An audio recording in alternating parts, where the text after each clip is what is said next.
dnešní době je desítky internetových prohlížečů, ale jaký si vybrat a jaký je nejlepší na používání? Dneska se na to podíváme. Čau, já jsem iOS a dneska se podíváme na pár prohlížečů nejznámějších, který budeme hodnotit ze stránky rychlosti, potřeby počítače a jak moc si to můžete přizpůsobit podle sebe. Jako první tady máme internetový prohlížeč Chrome, který jsem si tady pustil hnedka za mnou, abyste to mohli vidět. Je to prostě stejný prohlížeč jako Google, vlastního firma Google. Můžete si tady změnit, ať už je to pozadí, nebo si tady můžete dát rychlé zkratky, že si tady dáte třeba zkratku na YouTube a když na to kliknete, vám to pustí YouTube, já vám to tady nebudu ukazovat. Můžete si taky změnit tady tu horní lištu,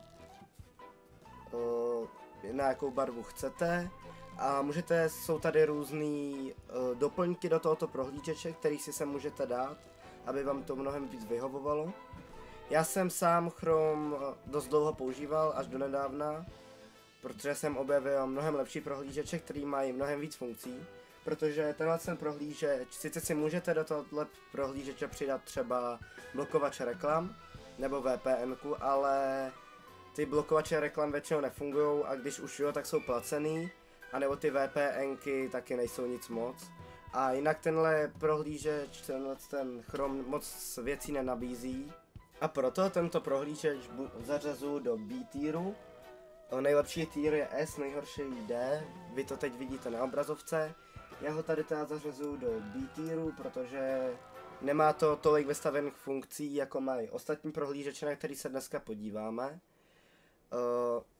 Tady máte, kolik RAM spotřebuje, je to tak giga až giga a půl, podle toho, co používáte, ale pohybuje se to kolem tady z toho čísla. A jako další prohlížeč tady máme prohlížeč Firefox. Firefox je hlavně dobrý v tom, že má dost dobrý zabezpečení, takže po stránce soukromí je fakt hodně dobrý. Můžete si taky změnit nějakou tady tapetu, jo, ale taky mi nepřijde, že to má tolik funkcí jako jiný prohlížeče, na který se dneska podíváme. Řekl bych, že je to stejný jako Chrome, na možná stejným tieru, protože můžete si tady přidat taky ty rozšíření, ale nemá je ten prohlížeč zabudovan a ty prohlížeče, ty rozšíření, nejsou tak dobrý, jako kdyby je měl ten prohlížeč rovnou už v sobě. Po stránce spotřeby počítače Firefox spotřebovává půl giga až giga, někdy i víc, takže není tak náročný, jako je třeba Chrome, což je určitě plus, ale pokud máte silnější počítače třeba s 32 GB ramky, tak myslím, že pro vás jako spotřeba počítače asi není problém. A Firefox tedy zařazuju také do B tieru. Jako další prohlížeč, který tu dneska máme, je Opera. Zapamatujte si, je to Opera a ne Opera GX, ta bude až další. Jsou to dva odlišné prohlížeče pod stejnou firmou, akorát jeden prohlížeč má na konci jména ještě GX. Taky si tady můžete změnit tapetu nebo horní lištu, ale podle mě v dnešní době by to mělo být u všech prohlížečů samozřejmost. I když znám pár, u kterých to není, ale myslím na ty slavný, na ty známější, na který se dneska podíváme, to už je všude samozřejmost. Má to dobré funkce jako postranní lištu. Vy to teď vidíte na obrazovce, můžete si tam přidat vlastně co chcete. A moje oblíbená funkce, která tu je tady funkce zvaná Můj Flow. Je to vlastně takový chat, který si propojíte s telefonem, když máte aplikace na telefonu. A můžete si z počítače posílat soubory do telefonu nebo z telefonu do počítače. Takže podle mě je určitě hodně užitečná funkce. Po stránce zabezpečení určitě normální Opera není úplně top jako Firefox, ale určitě jako super. Hodně se mi líbí, že tady má zabudovanou VPNku, pokud si ji zapnete úplně zdarma.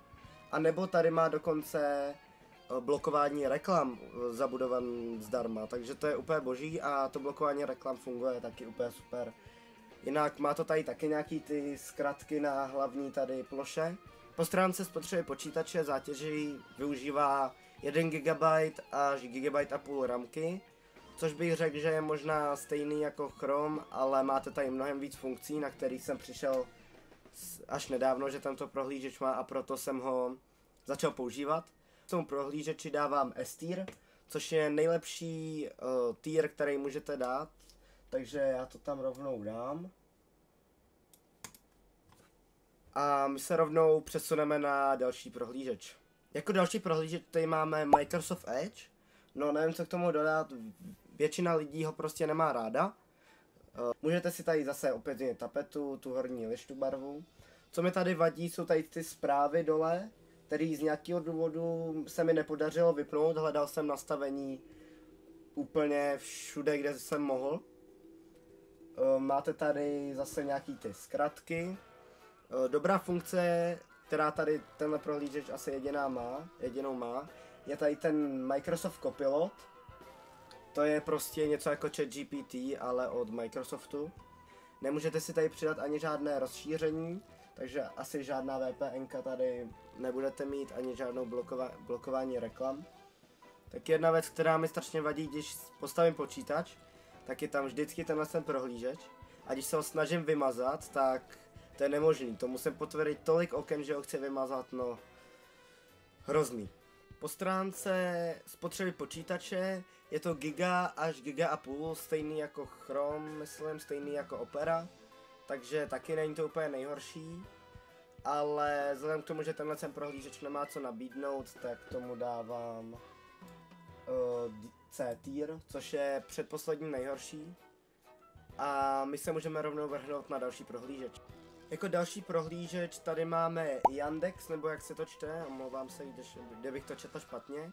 Tenhle prohlížeč, jediná asi dobrá funkce je překladatel, prostě překladač. A jinak jsem tady nenašel, že byste si tady mohli přidat nějaké další funkce. A ještě jedna věc, která mě tady na tomhle prohlížeči vadí, je, že je to ruský prohlížeč. Nevím, jestli kdybych si tady přidával kartu, tak bych tomu úplně věřil, takže tenhle prohlížeč asi používat nebudu. Taky když většina věcí vyhledáte, tak je to tam v ruštině a i když se to snažím přenastavit, tak to prostě nejde. Po stránce spotřeby počítače je to giga až půl až dokonce 2 GB. Je to prostě hodně těžký prohlížeč, takže hodně těžký program.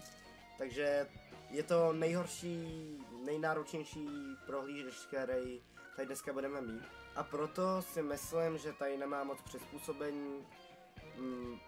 Má špatnou mobilní aplikaci, žere hodně ramky, tak mu dávám D tier, což je nejhorší tier tady, který můžete dát.